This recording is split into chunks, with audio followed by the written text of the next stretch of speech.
back to Access. I'm Ken. I'm Nicole. Nicole, if you had to name your bowling ball, what would it be? Ooh, that's a tough question, Ken. I would name my bowling ball Rolling Thunder. We were just talking about being like Rolling Thunder. She brought up that salient point. It actually ties directly into Judges. Directly. I think. I think because the conquest of Israel, of Canaan, was like Rolling Thunder. Well, it's kind of like bowling, where in Joshua you kind of have that smooth sailing of the ball going down the lane, and then Judges is the chaos of hitting the pins. This actually is a really good tie-in. It's really good. Go Nicole. Nicole sees the connections. I'm really good at analogies. Yeah, well, metaphors. And we needed it. Authorship for Judges. Let me say a word about Judges. Judges, again, like Joshua, is a hard book. It is full of painful stories, dark stories. In fact, at the close of Judges, there's this sense of hopelessness, where this hunger for a king or a leader arises from, because by the time we get to the end of Judges, we've been able to get into Canaan, but it's a bit of a mess there. So really terrorizing texts in a way, hard stories, but great stories too. Some of the most memorable that you'll get. The writing issues, again, we have the Deuteronomist. I did that okay.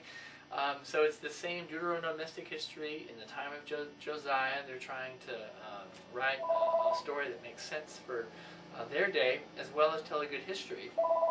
And what we have is it's a time after Joshua and after the conquest, but it is. I'm losing my context or my thoughts because of the phone.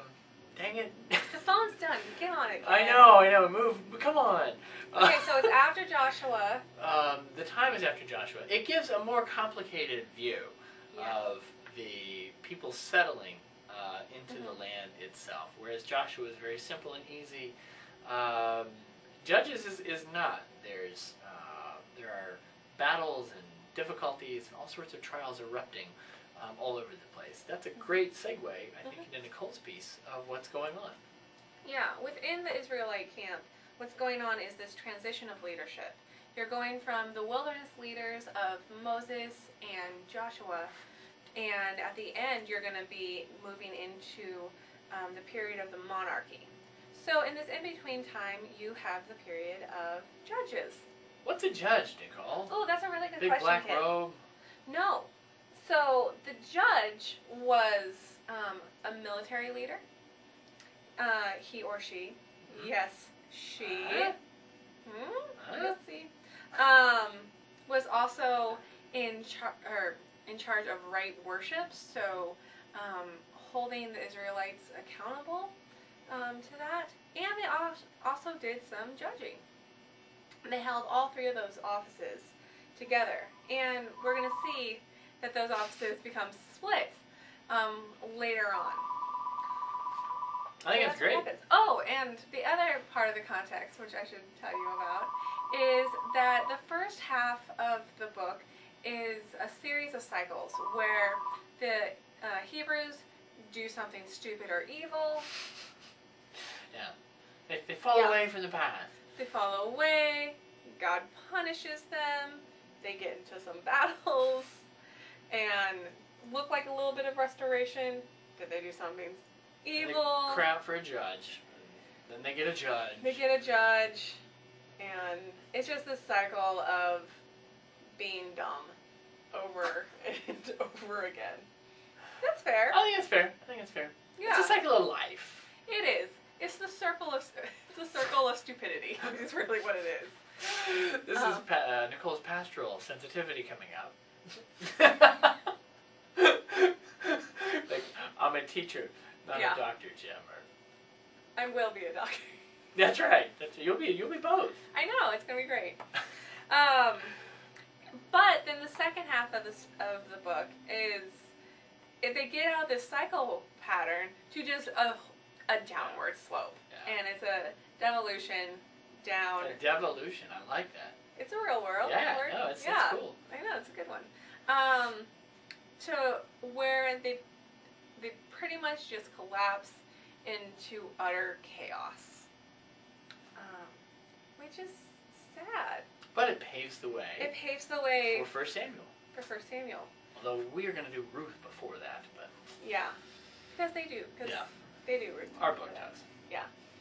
So first story, Deborah and Jael, if you want. Deborah and Jael. This Deborah is a female judge, and it happens in chapter 4 of Judges.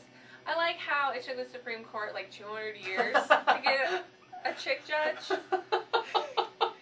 4 chapters. That's right. Whoever says the Bible's not pro-girl or pro-women are missing judges. They're missing judges. And she wasn't just a wimpy, lame. Oh, she was. No. Yeah, she was sassafras.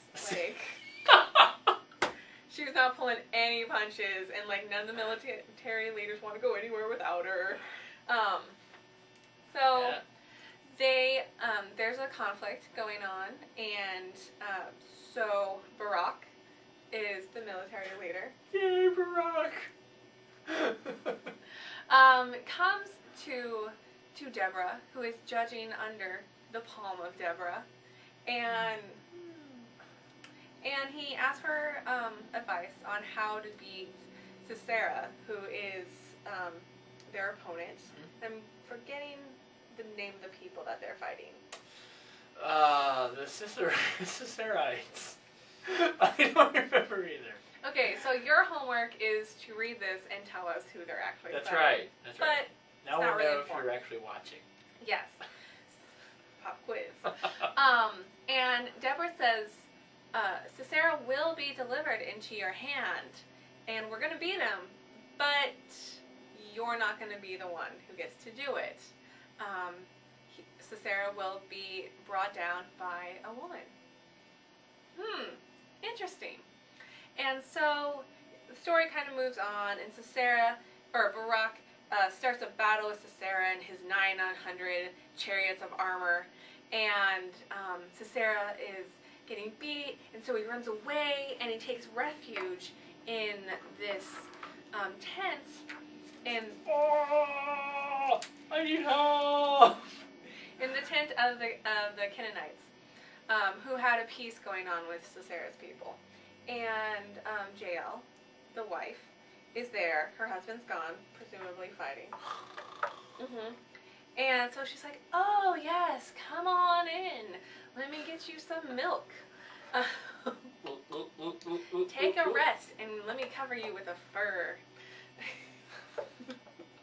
That's what it is. That's what it says. That's what it says. And so, as soon as he falls asleep, what does she do? She's handy. Ben? She takes a tent peg, gently puts it to the temple. It says gently, and then whacks it. Whacks! Oh!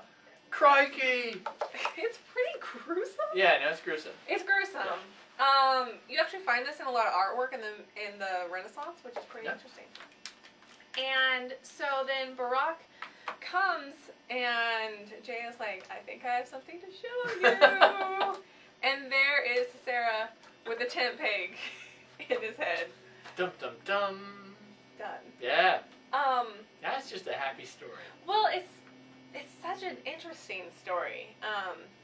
Not just for the gender roles, which is really interesting, but about how God is using unexpected people, unexpected places, unexpected means.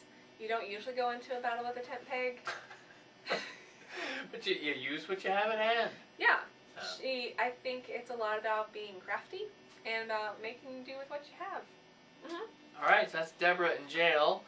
Gideon, also known as Jerubbaal, I think he was wise to go as Gideon, myself, is the next person that we think you need to know. You need to know who Gideon is, mainly because you probably have heard the name Gideon. Anyone who's ever gone to a hotel, you open your drawer looking for something, and there's always a Bible there. The Gideon Bible, and it always has a little lantern on it, and you may wonder, why? Who the heck are the Gideon? What's going on with that?